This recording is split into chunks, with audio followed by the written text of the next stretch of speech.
1148 সনে আচার্য গাঙ্গুলি তাদের নিয়ে আসেন কালীঘাটের শক্তিপীঠে। 51 পীঠের অন্যতম মহাপীঠ কালীঘাট। তৎকালে কালীঘাট ছিল ঘন জঙ্গলময়। কালীঘাটে আসার পর বাল্য ব্রহ্মচারীদ্বয় আচার্যকে সাধন ভজন শিক্ষা দেওয়ার কথা বলেন। সাধন ভজনের জন্য নির্জন স্থানের উদ্দেশ্যে তারা কালীঘাট ত্যাগ করেন।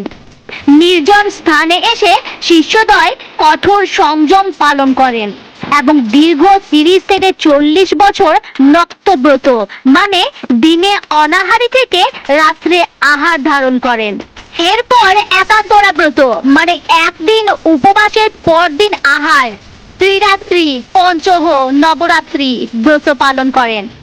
আচার্য গাঙ্গুলি তাদের ধ্যান ও যোগ শিক্ষা দেন। এরপর সিদ্ধিলাভের জন্য তারা হিমালয়ের বরফাবৃত এক নির্জন স্থানে উপস্থিত হলেন। 50 বছরের অধিক সময় কঠিন তপস্যা তারা লোকনাথ সমাধির উচ্চতম শিখরে পৌঁছান এবং পরম তত্ত্ব লাভ করেন। তখন তার বয়স 90 বছর। কথিত আছে বাংলাদেশের নারায়ণগঞ্জের সোনারগাঁওয়ের বারোদি আশ্রমে মহাসমাধি লাভ করেন লোকনাথ ব্রহ্মচারী। বারোদিতে বসবাসকালে এক ভক্ত নিজের ছেলের যক্কা সারিয়ে দেওয়ার আর্জি নিয়ে তার কাছে আসেন। বাবা লোকনাথ বুঝতে পারেন যে সেই ছেলের আয়ু প্রায় শেষ, কিন্তু ভক্তের কল্যাণের উদ্দেশ্যে তিনি সেই ছেলের শরীরের যক্কা নিজ শরীরে ধারণ করেন। সেই ভক্তের সন্তান ধীরে ধীরে রোগমুক্ত হয়ে ওঠে, কিন্তু কিছুদিনের মধ্যেই তার মৃত্যু হয়। কিন্তু যক্কা রোগ ক্রমশ বাবা লোকনাথের শরীরে বাড়তে থাকে। 19শে জ্যৈষ্ঠ তিনি দেহত্যাগের কথা ঘোষণা করেন। এরপরই বারোদি আশ্রমে প্রচুর ভক্ত সমাগম হয়।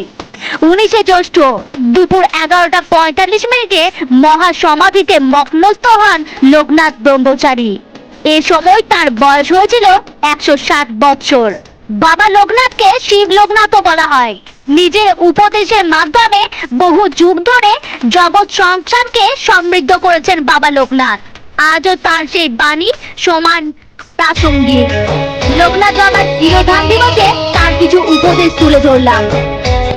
যে ব্যক্তি সকলের সুহৃদয় আর যিনি কায় মনোবাক্যে সকলের কল্যাণ সাধন করেন তিনি যথার্থ জ্ঞানী। অর্থ উপার্জন করা, তা রক্ষা করা আর তা ব্যয় করার সময় বিশ্ব দুঃখ ভোগ করতে হয়। অর্থ সকল অবস্থাতেই মানুষকে কষ্ট দেয়, তাই অর্থ ব্যয় হলে বা চুরি হলে তার জন্য চিন্তা করে কোনো লাভ নেই। গর্জন করবি কিন্তু আহাম্মক হবি না, ক্রোধ করবি কিন্তু ক্রোধানু হবি না। যে ব্যক্তি কৃতজ্ঞ, ধার্মিক, সত্যচারী, উদার চিত্ত, ভক্তিপরায়ণ, জিতেন্দ্রীয়, মর্যাদা রক্ষা করতে জানে আর কখনো আপন সন্তানকে পরিত্যাগ করেন না, এমন ব্যক্তির সঙ্গে বন্ধুত্ব করুন। যাহারা আমার নিকট আসিয়া আমার আশ্রয় গ্রহণ করে তাহাদের দুঃখে আমার হৃদয় আর্দ্র হয়।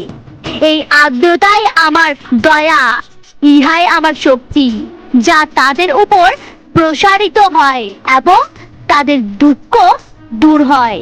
সত্যের মতো পবিত্র আর কিছু নেই। সত্যি সর্বগমনের একমাত্র সোনার রূপ, সন্দেহ নেই। আমিও তোদের মতো খাই, দাই, মলমূত্র ত্যাগ করি। আমাকেও তোদের মতোই একজন ভেবে নিস।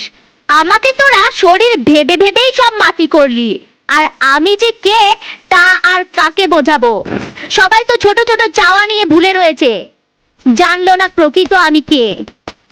দিন দরিদ্র অসহায় মানুষের হাতে যখন যা দিবি তা আমি পাবো, আমি গ্রহণ করব। দরিদ্রতায় ভরা সমাজের দুঃখ দূর করার চেষ্টা করবি। গীতা কি? আর পাঠ করার পর জিনিস। গীতাতে গীতা, গীতা পাঠ করলে কি হবে? শোনার চেষ্টা করতে হবে। প্রতিটি জীব হৃদয়ে বসে যে ভগবান গীতা শোনাচ্ছেন, যেদিন শুনবি সেদিন গীতা হয়ে যাবি। প্রতিদিন রাতে শোবার সময় সারাদিনের কাজের হিসেব নিকেশ করবি, অর্থাৎ ভালো কাজ কি কি করেছিস আর খারাপ কাজ কি কি করেছিস। যে সকল খারাপ বলে বিবেচনা করবি সে সকল কাজ আর যাতে না হয় বা না করতে হয় সেদিকে খেয়াল রাখবি। আমার ওপর আস্থা বিশ্বাস যা বাড়বে ততই তোদের সর্ব অভীষ্ট সফল হবে। যে কর্ম মনে তাপ সৃষ্টি করে তাই পাপ। যে কর্মের মধ্য দিয়ে আত্মসচেতনতা বা শক্তির ভাব মনকে ভরিয়ে তোলে তাই পূর্ণ এবং স্বর্গতুল্য। আমি শরীর ছেড়ে দিয়েছি, কিন্তু ভক্তকে রক্ষা করার জন্য আমি সর্বদাই ভক্তের সঙ্গে রয়েছি। তোদের চোখ নেই তাই তোরা আমায় দেখেও দেখিস না। পিতা মাতা তারা যতই বৃদ্ধ হন না কেন, তারা পিতা মাতাই। তাদের খুশির করার জন্য বিরক্ত না হয়ে বারবার তাদের প্রশ্নের উত্তর দিবি, আর কোনো কারণ জিজ্ঞাসা না করে তাদের ইচ্ছা পূরণ করার চেষ্টা করবি। সূর্য উঠলে যেমন আধার পালিয়ে যায়, গৃহস্থের ঘুম ভেঙে গেলে যেমন চোর পালিয়ে যায়, ঠিক তেমনি বারবার বিচার করলে খারাপ কাজ করার প্রবৃত্তি পালিয়ে যাবে। সর্বশেষে তার একমাত্র বিশেষ বাণী হলো, রণে বনে জলে জঙ্গলে যখনই বিপদে পড়িবে আমাকে স্মরণ করিও, আমি তোমাদের রক্ষা করিব। জয় বাবা লোকনাথ।